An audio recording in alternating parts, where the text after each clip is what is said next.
Good morning.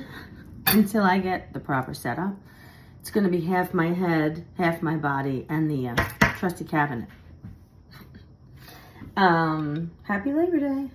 We have 2, 4, 6, 8 of these Roma tomatoes left. My mom bought them for that like Italian potato salad I made that I stole from my cousin Frank.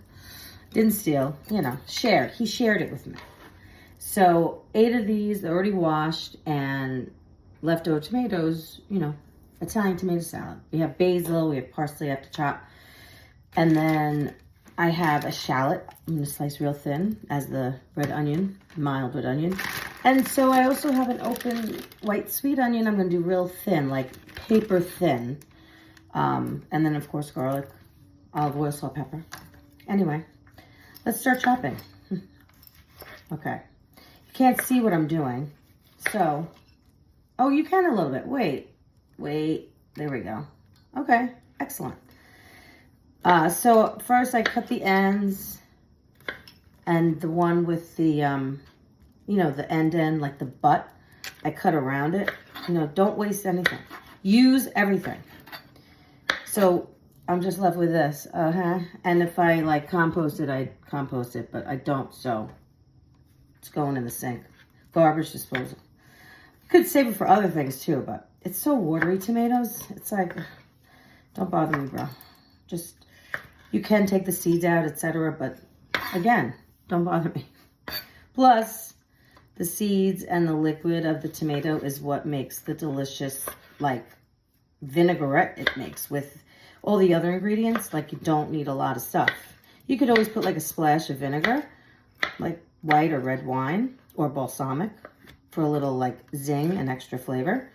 But I find that olive oil, salt, pepper is literally all you need to flavor most things, especially if you're putting fresh parsley and fresh basil in it, and salt and pepper. Like literally that's all you need.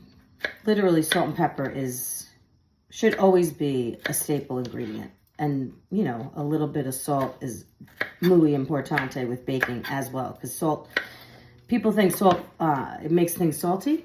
It depends on the salt you use. Like when you're cooking, you should use kosher salt because it's not as salty as, what is it, sodium chloride? Table salt.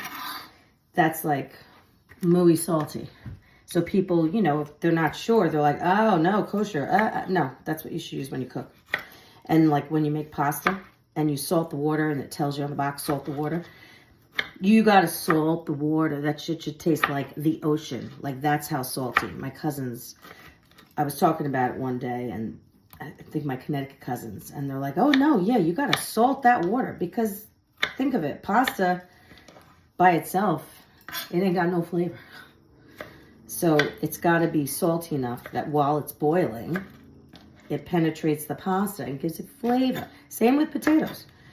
Bottom line is, season everything, flavor everything, every step of the way. You know what I mean? So this is the first set. I'm going right into my bowl, not my bowl, my container that I'm going to store it in, because it's going to sit in the fridge and marinate and get better and better and better. So I'm just going to continue chopping, and then I'll come back to show like progress.